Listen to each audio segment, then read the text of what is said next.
Welcome back to Newsline. I'm Abdurrahman Abdul Qadir. And I'm Sienna Seychelles. The ABC has revealed that the National Anti-Corruption Commission has mishandled a complaint against one of its commissioners.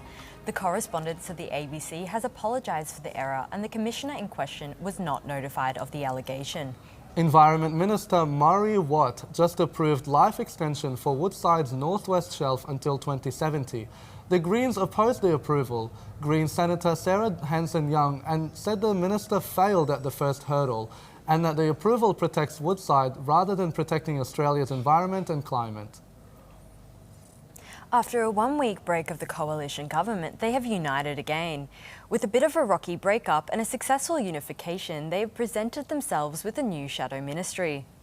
The NDIS established a new education hub called Right to be Heard. Through its online service, Right to be Heard aims to help disabled young people recognise their rights and educate providers to ensure people's voices are heard and their needs are met.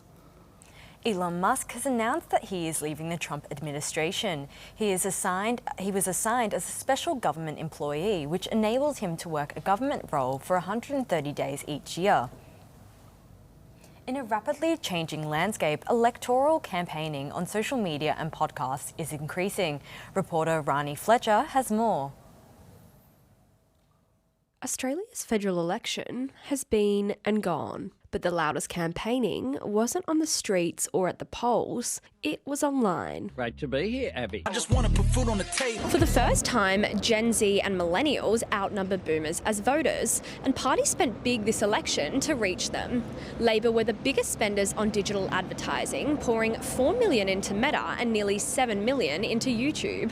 The Liberals spent $500,000 less on Meta and nearly $4 million less on YouTube. Former Labor MP Brian Mitchell says traditional media is no longer a priority. Even in 2016, social media advertising was a very, very small part of the budget.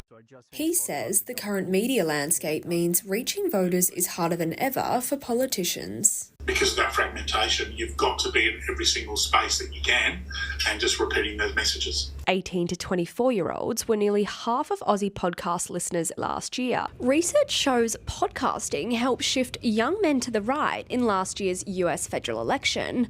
Donald Trump's appearances on podcasts like Joe Rogan increasing his support by up to 2.6%. Mr. Mitchell says we face the same problem. Young regional men are increasingly tuning into right-wing political ideals. University of Melbourne student Alice Boyle knew her vote prior to the recent Australian election.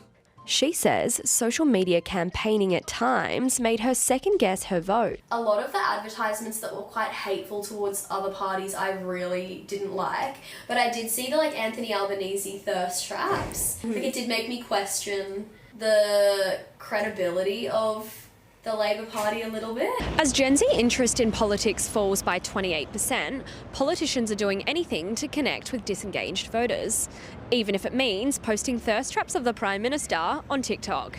Rani Fletcher, RMIT Newsline, Melbourne. And now we're crossing live to Cinema Nova in Carlton to hear how they are celebrating esteemed actor Timothée Chalamet. Alex, what's the story? Okay, so I'm here at Cinema Nova where they are honouring French-American actor Timothée Chalamet with an event that they're calling Chalamet, where they're playing a film a week of his for the entire month of May. So for those who don't know, who is Timothée Chalamet and how did he come to earn a whole month at Nova? Okay, so for those of you who are living under a rock, I will quickly explain. Currently at the Nova, they're showing the 2017 film Call Me By Your Name. This is arguably the film that propelled Chalamet into stardom, and since then, he's gone on to play bigger roles. He was in the film Dune, as well as Wonka, and the recent Bob Dylan biopic, Complete Unknown. He's a twice Academy-nominated award. And he's also known for his good looks and his charming personality and the fact that he is dating Kylie Jenner. And how is Timothée Chalamet received in the public eye? Well, I really appreciate you asking me that question because I spoke with some RMIT students and they had some pretty good things to say about this man. I love him. I've watched lots of his movies. He's all right. I watched like Dune 2. He's recently been attending the Knicks games and stuff. Yeah, probably Call Me By Your Name. I feel like he peaked there and then Willy Wonka went downhill from there. I don't know what he was doing with that. He's really good looking and Kylie Jenner's really hot, but I don't think they're a good match at all. I think he can do way better. As May comes to a close, when can we expect to see Timothée Chalamet in theatres again?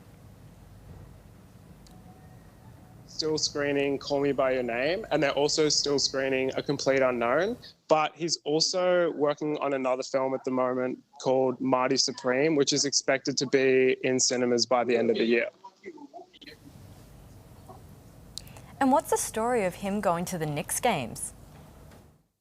Oh, so this week he's made headlines about his recent appearances at the playoffs Knicks games. He's been photographed wearing some pretty wild outfits and also hanging out with star Ben Stiller. Thank you, Alex. That was a really fun story. With housing prices showing no signs of slowing down, university students across Melbourne are finding it harder than ever to battle the growing rental prices. This issue is now front and centre, with young Australians demanding action. Keely Forbes has more with the story. Cost of living is a phrase Melburnians are hearing all too often. And for university students, it's more than just a headline. It's a harsh reality. 20-year-old commerce student Julia Street is one of many to give up their independent living, moving out of her shared house and back in with her parents. It's really hard to work and be in my third year of uni. The workload's just really big this year and I just couldn't afford it anymore. I wasn't working as much and couldn't really make the rent. For students who remain in the rental market, the numbers are staggering, some paying over $500 a week for a tiny studio apartment. With Carlton and Parkville considered prime locations for students, rental prices have surged, rising by 27.7% for a two-bedroom apartment in 2023. It's becoming ridiculous, like $500 to $600 a week just for rent alone. Moving back here, I'm saving money, but I still have to travel to uni and public transport is expensive. I want to live that uni life that everyone always says and talks about. President of the University of Melbourne Student Union, Joshua Stagg, has seen firsthand the struggles that students endure. We have students who are being forced to live further and further away in the suburbs. We have students who are stuck in student accommodation in an extreme power imbalance between themselves and their landlords. And they are just struggling to make ends meet. As the pressure mounts, students are calling for urgent and practical solutions. One small but positive step has been the reopening of the campus canteen. This option provides low-cost meals for stressed uni students who are looking for a bite to eat. So we pushed hard, the university's funding it. It's $5 meals, breakfast, lunch and dinner, in and out of semester. This low-cost dining option is vital for students battling rising rents, but is it really enough? Julia may now enjoy a home-cooked meal each night, but her hope is that one day she and countless others can afford to live and learn without constant financial stress. Keely Forbes, RMIT Melbourne. We're going to a break now. More after.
Welcome back to another story now.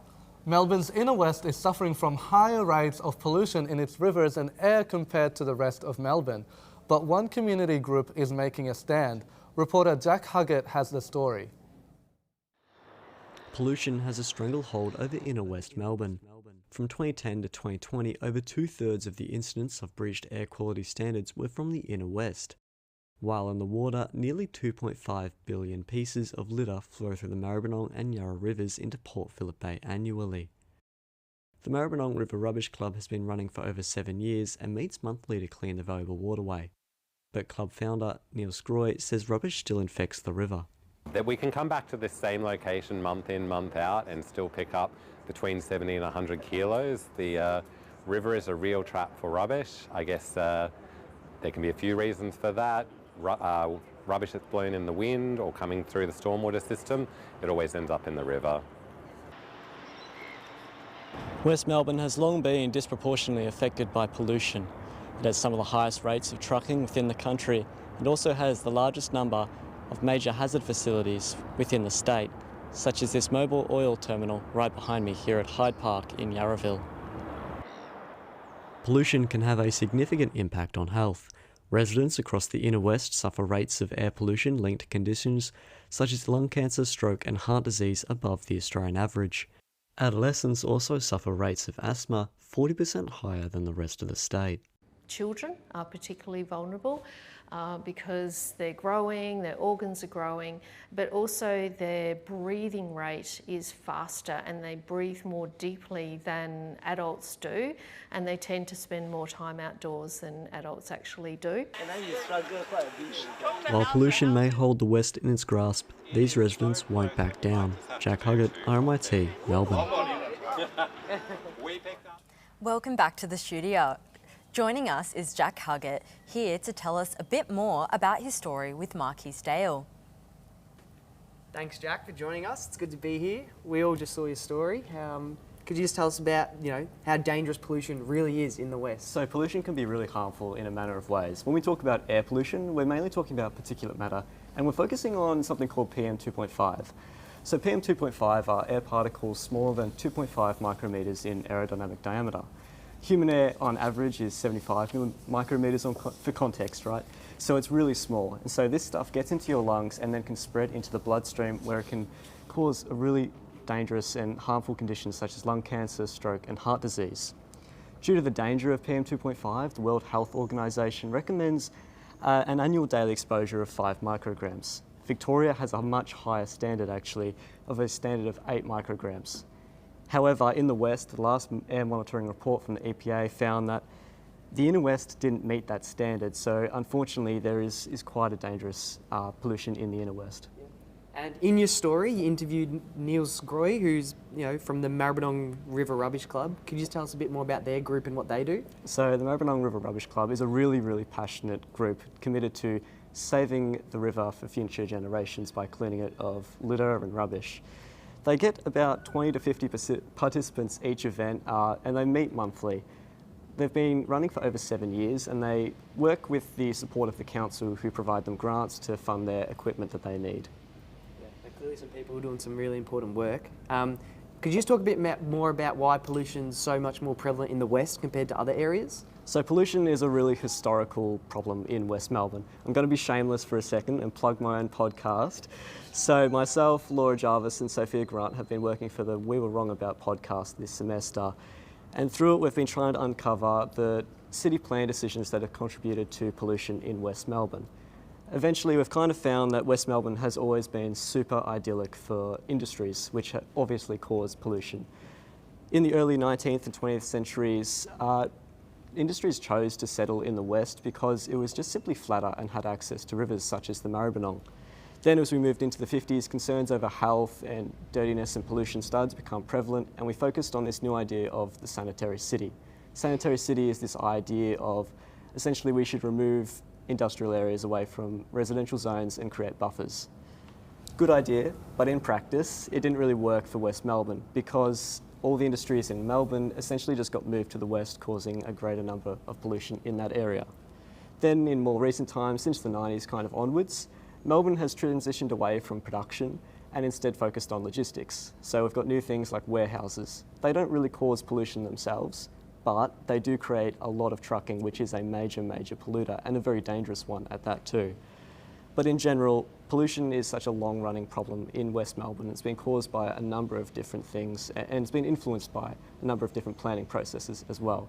So if you want to learn more, look out for that upcoming episode of the We Were Wrong About podcast. There we go, cheeky little plug from Jack. Thanks, Jack, and back to you guys. Now we'll be heading to a short break, and we'll be back at 5 p.m. with the roundup.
Good afternoon and welcome to the Roundup. I'm Chiara Angelini. And I'm Sky Fenton. In the Roundup, we are going to be looking at some of the biggest stories across art, tech, and in the papers. But first, let's take a look at today's international headlines across the globe.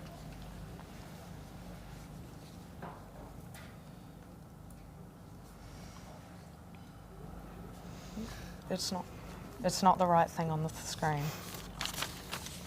Just go to the next page, it's not the right thing. In the Roundup, we're going to be looking at some of the biggest stories across arts and tech and in the papers. But first, let's take a look at today's headlines.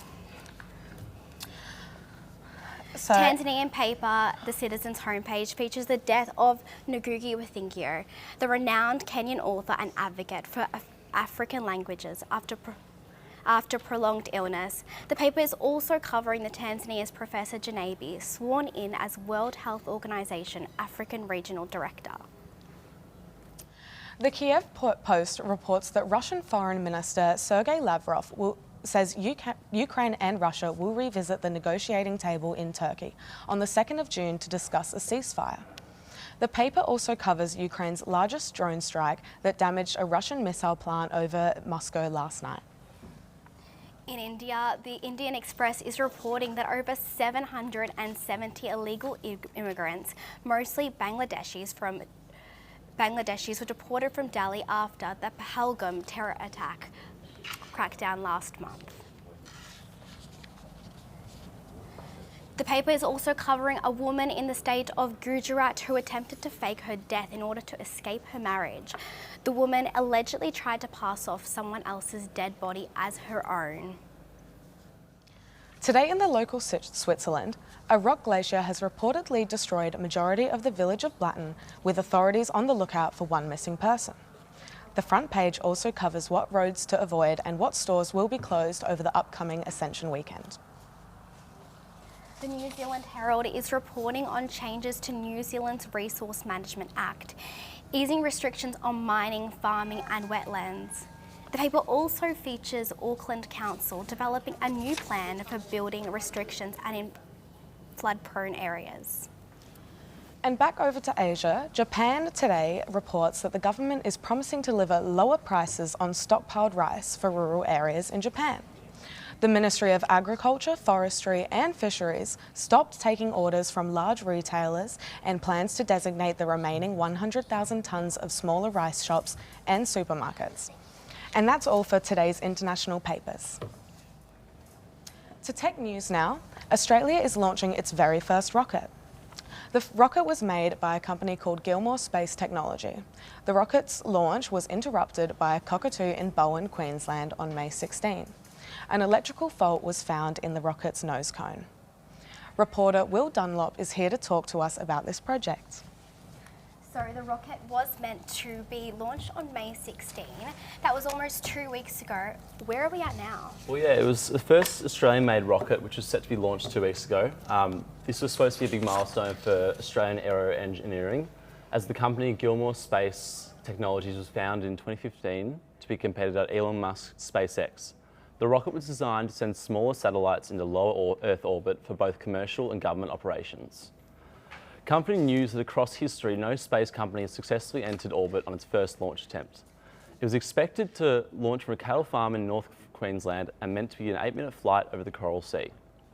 Gilmour Technologies spent 4.5 years designing, building and testing the rocket. While there have been rockets launched in Australia in the past, none were locally built on Australian soil. Many issues followed as the initial launch stated there's still a lot of testing to be done. CEO and co-founder Adam Gilmour said there was still a little bit of testing to be done ahead of the initial launch date. 4 years is a long time for its launch to be pushed back last minute. What has caused these delays? Well, the 25-minute Ares rocket, originally set to launch on May 15th, had an electrical fault in the ground support system. It was supposed to launch the following day, but a cockatoo bit through the wires. As Gilmour Space took a photo to post to Instagram of the cockatoo chewing through the electrical wires. Instagram users, amused, flooded the comments poking fun at the curious cockatoo. And that's all for tech news. On to our next story, featuring two of Australia's largest network companies. Telstra and Vodafone are in the ongoing legal dispute. What are the recent updates? Vodafone has taken aim at Telstra, claiming a use of external antennas and repeaters that are frequently used in buildings to bolster figures. An accusation from Vodafone that Telstra has been misleading Australians about the true size of its network. The problem, the figures came from external antennas that everyday users don't typically have access to. The Telstra boss, Vicky Bradley, has openly defended the claims made by Vodafone, standing by her own company. Telstra being the biggest broadband network, there must be some big implications as a result of these claims. What is the claim that Vodafone is making that Telstra is being accused of? So the big claim that Vodafone's making towards Telstra is a long-standing assertion that the networks cover 99.7% of the population is using on the networks. We have Kieran Cooney, executive at TPG Telecom, a Vodafone partner, talking about the length of the misinformation. Over-exaggerating the size of their mobile network by more than 40%. And maybe the most startling part of that is it looks like it's been going on for more than 15 years. The Australian Competition and Consumer Commission has been called to investigate the issue further. Telstra in response is ordering a deep review for its mobile coverage data and where the data is sourced from. Thanks for coming, Will. Thanks for having me. And that's all for tech news. Now a look at the arts. Melbourne's Winter Festival Rising starts next week. Rising will be coming to the heart of our city next Wednesday, giving us 12 nights of spectacular entertainment. Arts reporter Mackenzie Mitchell joins us now. Mackenzie, what can we expect to see at this year's Rising? Thanks so much for having me. So Rising transforms Melbourne City Centre into an arts hub, presenting everything from music and theatre to dance and public performances. And it reaches every corner of Melbourne, including into our famous laneways and arcades and even underground. This year will feature a star-studded lineup of performers with impressive art exhibits as well, and it lights up iconic landmarks such as Flinders Street Station with light shows. It will have several art installations and will showcase over 300 artists with over 60 events. So this is the festival's 5th year, so it's a pretty brand new festival for Melbourne. What events and performers can we expect this year, and what's going to make it better? So the first thing you can kind of expect to see, and you probably saw it around from last year, is the First Nations tram art that is on the trams running around Melbourne. The new installation will be around 10th of June, and it will run for about 12 months into next year. First Nations artists DJ PGZ and DJ Rona will also be performing their show First Frequency at Melbourne Town Hall on Saturday the 7th of June.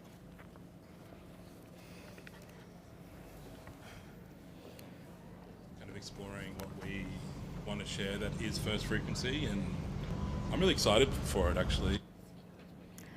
Other notable events include British superstar Suki Waterhouse performing and Australia's first official spacing out competition, which is 90 minutes of doing absolutely nothing without falling asleep or getting distracted.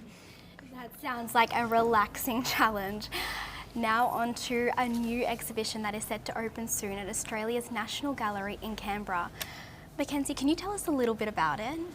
Yeah, so National Gallery of Australia's new exhibition is called Cezanne to Giacometti, and it's opening to the public this Saturday, the 31st of May. It has over 80 artworks from Museum Bruggen in Germany and over 75 from Australia's gallery collection coming together in this exhibit.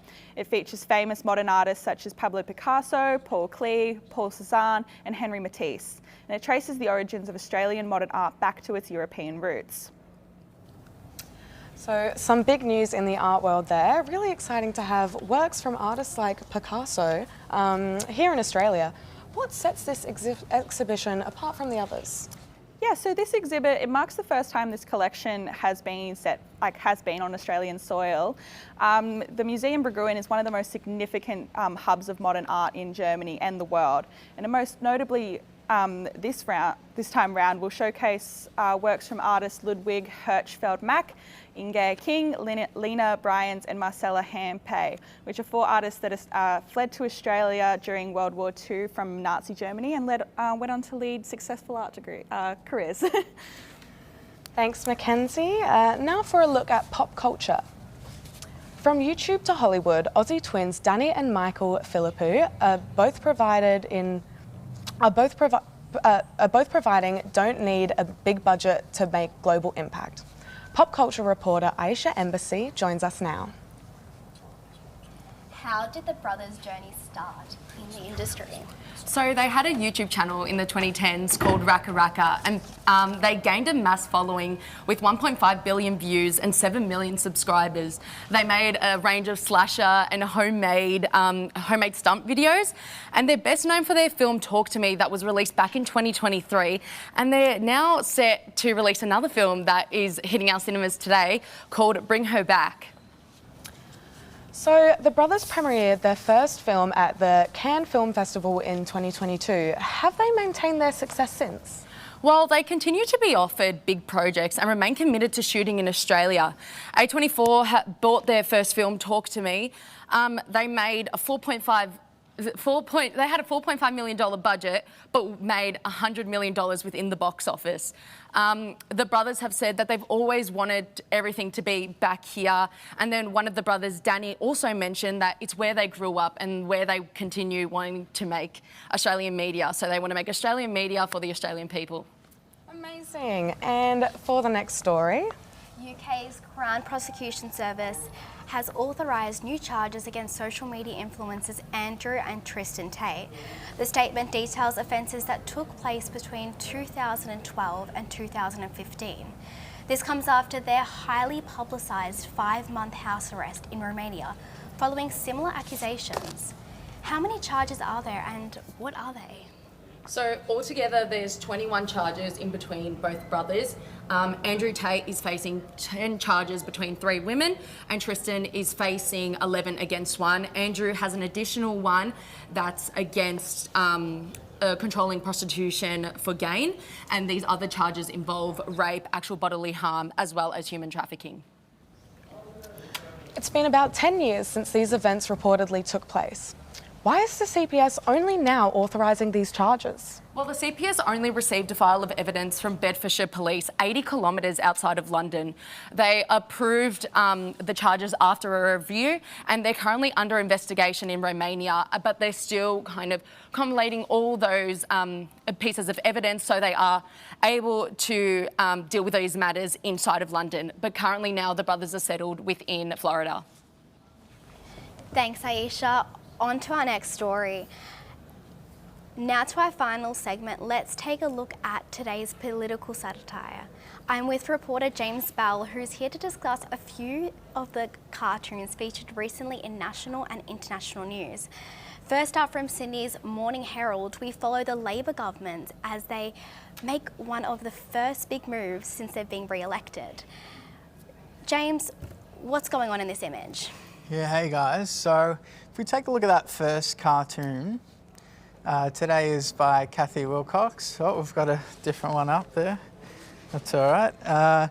So this one, okay, there you go. So thanks for that. The first cartoon today is by Kathy Wilcox, and that's a depiction of, as you see, the Prime Minister Anthony Albanese and the newly anointed Environment Minister Murray Watt. So they've just approved a 40-year extension on the North West Shelf gas project, which is the biggest oil and gas project in Australia.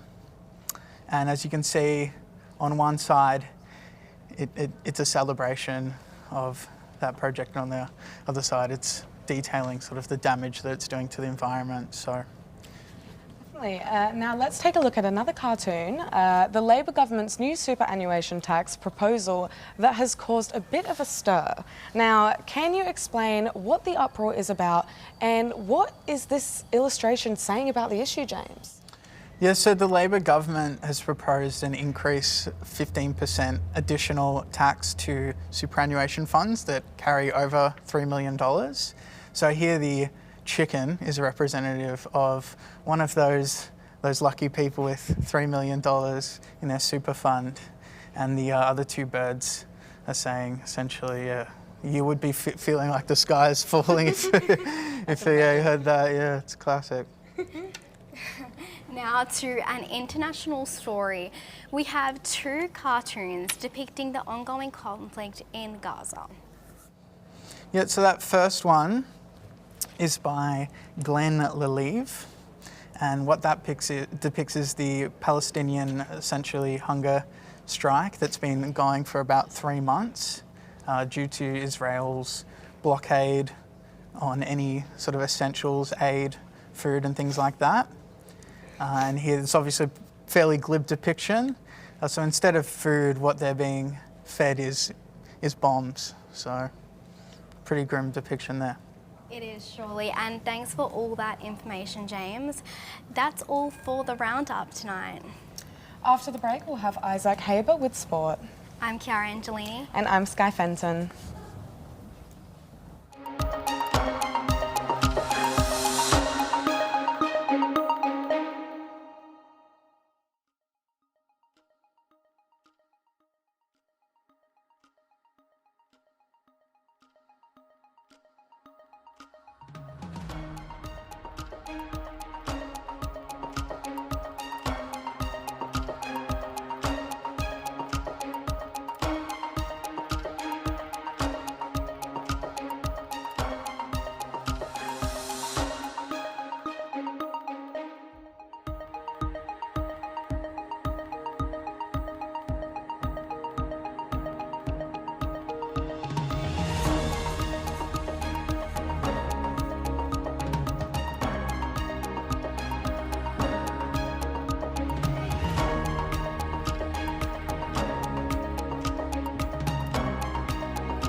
Welcome back to Newsline. I'm Abdurrahman Abdulkader. And I'm Sienna Seychelles. Women in Melbourne reclaimed the night as part of a Melbourne Design Week event, shining a light on women's safety in running. Sophia Grant with more. Melbourne Design Week has wrapped across the city. This year's theme, Design the World You Want. New Balance ambassador and local designer Katie Kelso brought attention to gender equality with her event, Illuminating Darkness, shining a light on women's safety in running. Nearly 50 participants formed a bright and strong pack, pounding the pavement around the dimly lit back streets of Collingwood and Abbotsford. There is no guarantee that nothing's going to happen to you when you leave the safety of your home. I think that's why run clubs are so prevalent these days. Interest in run clubs is booming, but the fitness groups are especially popular among women. Strava's 2024 Year in Sport report found that women joining Strava run clubs increased by 89%. Despite this, women are still 40% more likely than men to go for runs and rides indoors rather than outdoors. Well, I know I think about it especially. I make sure I time my runs if I'm running by myself at a time where it's light, not dark. Over 2/3 of female runners have experienced intimidating behaviour while out running, an annual Sports Shoes report released in February found. However, prevention strategies often end up restricting women's behaviour rather than supporting them. So there's been so much focus on women's safety and what can we do to increase women's safety. But sometimes those things that we're doing to increase women's safety are actually decreasing the freedom that women have. For example, to run by themselves at night if they want to. I think that we shouldn't let it discourage us from being outside and moving and owning the spaces around us. Those looking to find their crew are spoilt for choice, with options including the popular Park Run, a global organisation which hosts family-friendly 2 and 5K runs every Saturday. But if running at night is what you're after, Illuminating Darkness might just become a more regular event. Quite a few women actually reached out and said, if you made this a semi-regular thing, like we'd love to keep doing it, I am going to try and figure out a way to make that happen. I'm Sophia Grant, reporting for RMIT Newsline. Now to the world of sport with Isaac Haber. Thanks so much, Sienna and Abdul Rahman. New South Wales have picked up the win on the road to start off State of Origin on a high, taking the lead in the series 1-0. Final scores 18-6. Try scorers for the Blues, including Zach Lomax with 2, Brian To'o, and Dylan Edwards also helping himself to a try. For the Maroons, Xavier Coates was the only try scorer. Coach Billy Slater disappointed after the game. Be honest about our performance. We didn't see the best of this Queensland team tonight, and that's what I'm most disappointed about. The Maroons are looking to square the ledger in the series, Game 2 at Optus Stadium up in the West on June 18. To the AFL, the West Coast Eagles have got their man, landing pick 1 in the AFL mid-season draft. 24-year-old Tom McCarthy from the Richmond VFL is keen on heading west. Doesn't he look a picture in the Eagles kit? And I tell you what, he's very excited about heading up west. G'day Eagles fans, super excited to get started and so thankful for having my name read out by the Eagles and keen to meet all the boys and get over to WA as soon as I can and start kicking the footy around, and super pumped to meet you all and go the Eagles. Round 12 for the AFL will get underway tonight at the Gabba in Brisbane. The Lions taking on the Essendon Football Club. The Lions remain unchanged heading into the match, but the Bombers, on the other hand, with 3 key outs. Ben Mackay, Cole Langford, Zach Reid, all out due to injury. Their replacements, including Zach Johnson, Elijah Sardis and Archer Day Wicks. The Lions have won 4 of their last 5 against Essendon and head in favourite for the game. To the A-League, the World Game, a first ever A-League Grand Final. Melbourne Derby awaits and is on the cards. A sold-out Amy Park will witness Melbourne City and Melbourne Victory battle it out for the championship. It will also be the first ever Grand Final for Arthur Dillis as head coach of Melbourne Victory, and he's excited for the atmosphere. Our fans are fantastic, and I expect on Saturday night this place to be shaking. To the basketball now, the NBA, the playoffs, right at the pointy end. The Oklahoma City Thunder are champions of the Western Conference and advance to the NBA Championship Series. they might be taking on the Pacers. Today, the Thunder beat the Minnesota Timberwolves in Game 5 of the Western Conference Finals, wrapping up the series 4-1. MVP of the season and Western Conference Final MVP, Shai Gilgeous-Alexander, leading the way as he has all series and season, to be honest. 7 rebounds, 8 assists and 34 points for today's game. The Indiana Pacers have a chance tomorrow to take on the Thunder in the Championship Series, and they'll need to try and beat the New York Knicks and maybe send Timothy Chalamet and Ben Stiller packing their bags on their way home. For the Roland Garros, we've got heaps of Aussies in action tonight, starting off with the one and only Alex de Minaur. They're staying alive on the clay in the Roland Garros. Alex de Minaur will take on Alexander Bublik in the second round. Other Australians in action include Adam Walton, who takes on the 17th seeded Audrey Rublev, and in the women's, Australian Daria Kasatkina looks to advance to the third round with her match tonight, scheduled at around 11:30 p.m, heading into the early morning hours for all Aussies who are watching. I tell you what, it's a big week in the sport ahead. I'm looking forward to it. They'll be rumbling hard at Amy Park with all the drums and sounds and all the atmosphere there. That's all for sport today. Sport, don't you love it? Back to Abdul Rahman and Sienna in the studio. Now to a short break. On the other side is the weather.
To the weather now, where Zakai Sparks has the forecast ahead.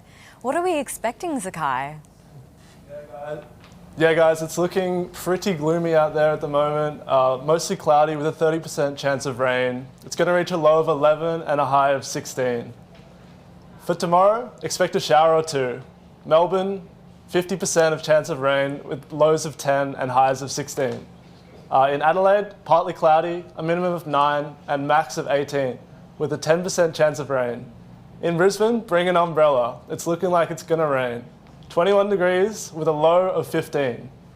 It's going to be frosty in Canberra tomorrow morning with a low of -1. But don't worry, it's warming up. to 18 and mostly sunny. Darwin's enjoying the sunshine tomorrow with highs of 31. Can you believe it? Almost as hot as Timothy Chalamet. Down in Hobart, we're looking at a high of 15 and a low of 8.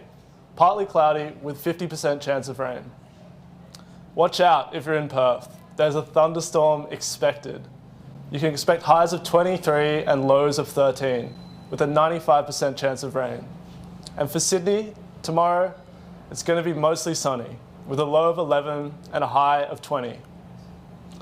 Melbourne, look, the days of summer are well and truly behind us. We're expecting rain and clouds for the rest of the week.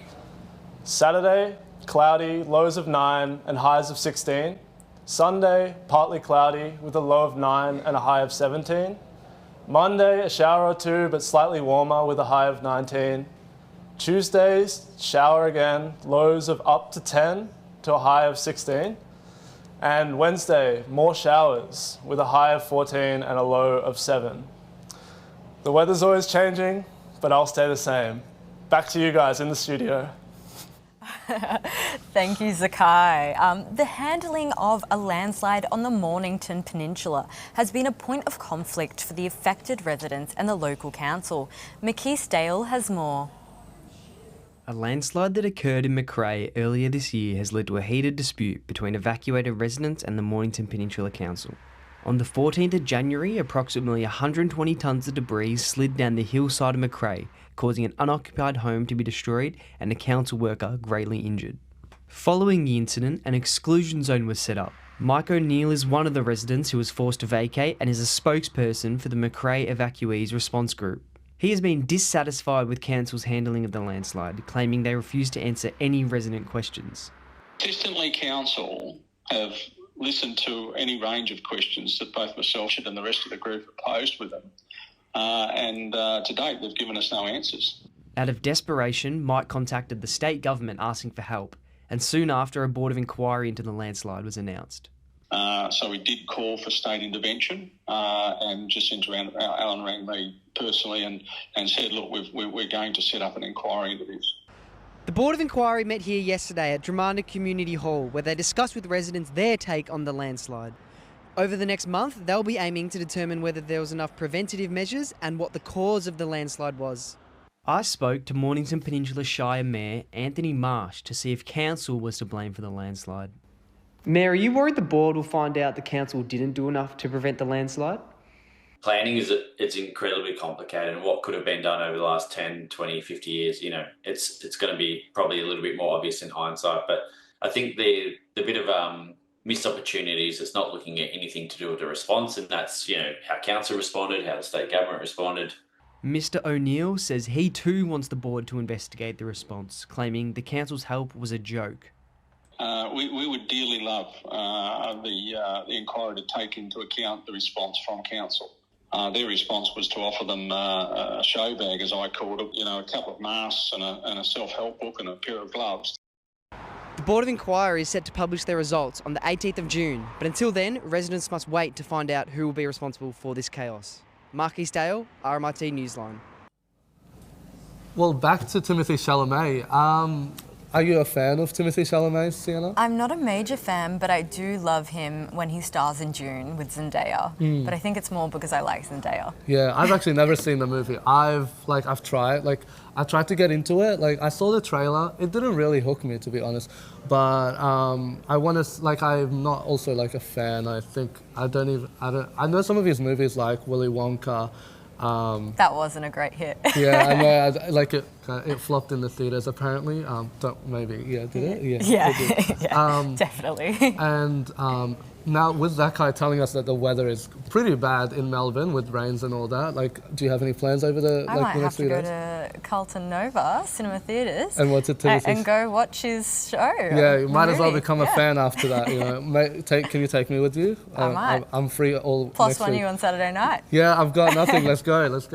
As for me, I love the rain actually.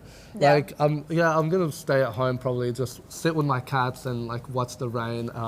The little raindrops on the window, just very soothing and calming. And that is it for today. Thank you for joining us on Newsline. I'm Abdurrahman Abdul Qadir. And I'm Sienna Seychelles. Thank you and have a good night, Melbourne. That's good.